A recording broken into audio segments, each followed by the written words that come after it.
How do you solve a problem like Maria? Meet Maria. She's really not a problem by any means, but the fact that she looks a lot like somebody else is the problem.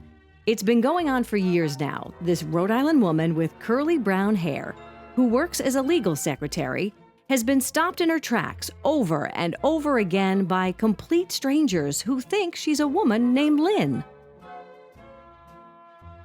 I park my car in the arcade, and I'm walking down the stairs, and I hear this girl yelling, "Lynne, Lynne." And I turned around, and she thought it was Lynne. She said, "I cannot believe it." She said, "You look exactly like..."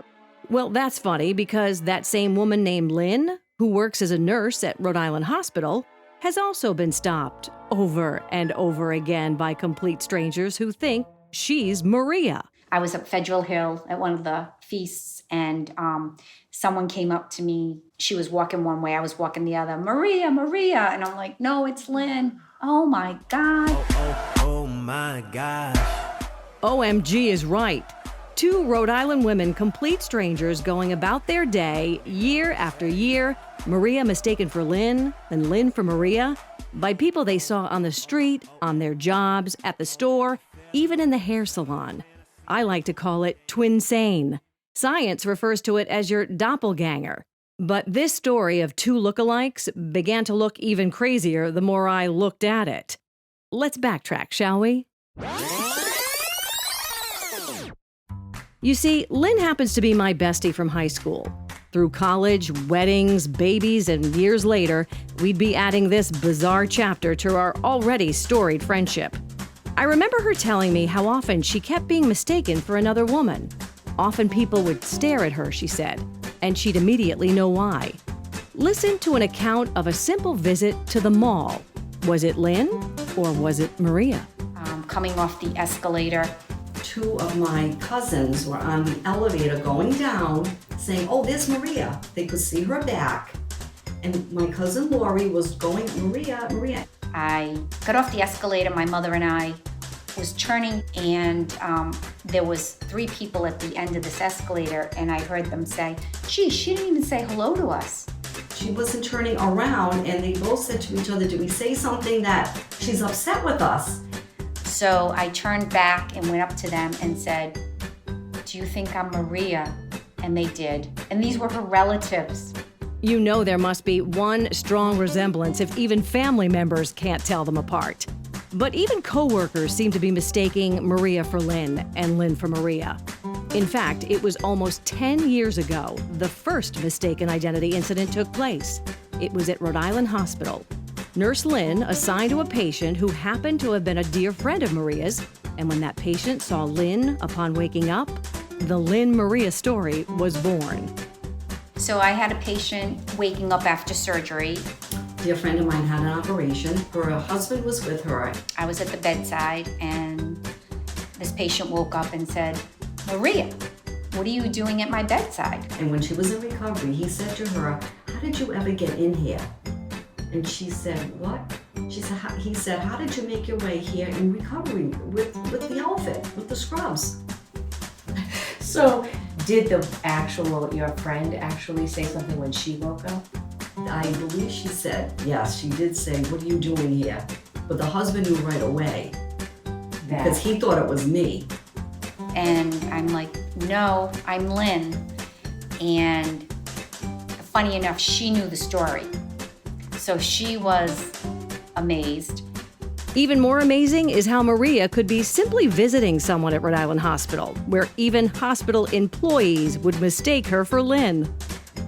And I was sitting in the waiting room, and all of a sudden, doctors would stop and ask me if everything was okay. And I said, "I don't think I'm the person you think I am." I said, "You're not Lynne?" And I'm like, "No, I'm not Lynne."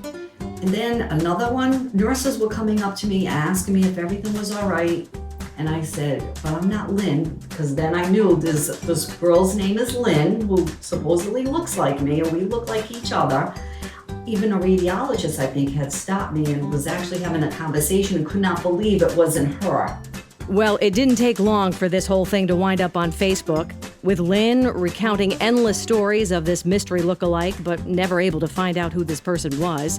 Maria telling friends and family, but never posting anything because she's not on Facebook. But a woman named Ginny was.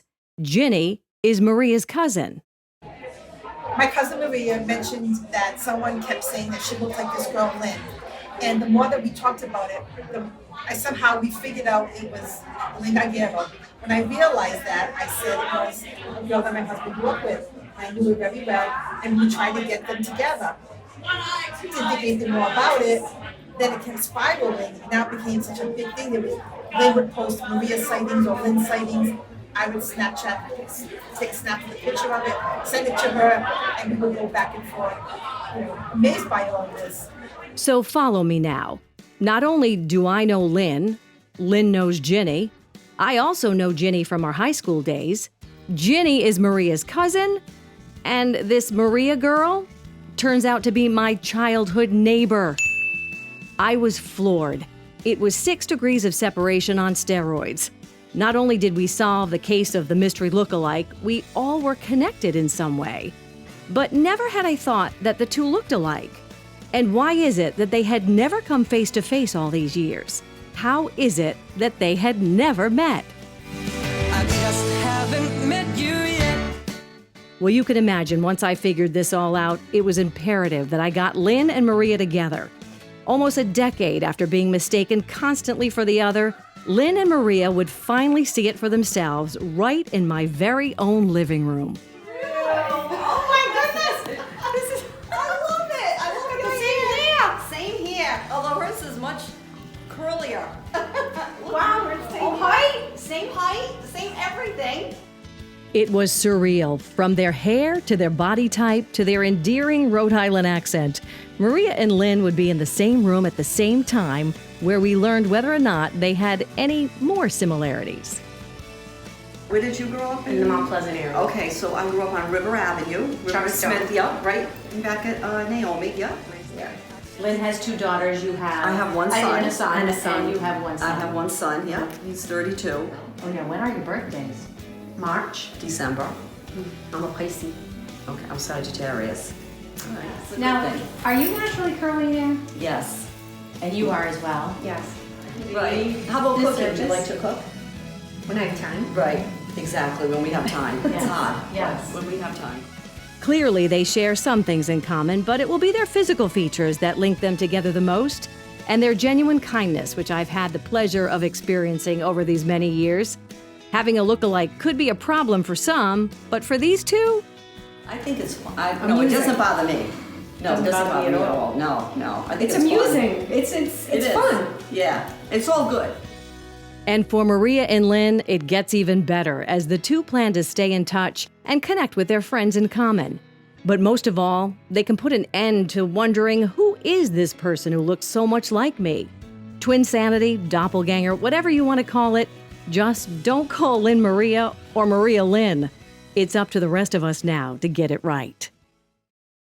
Tune in next time for another quirky Rhode Island story as we continue our series Naomi-Oh-My, stories that make you say, oh my.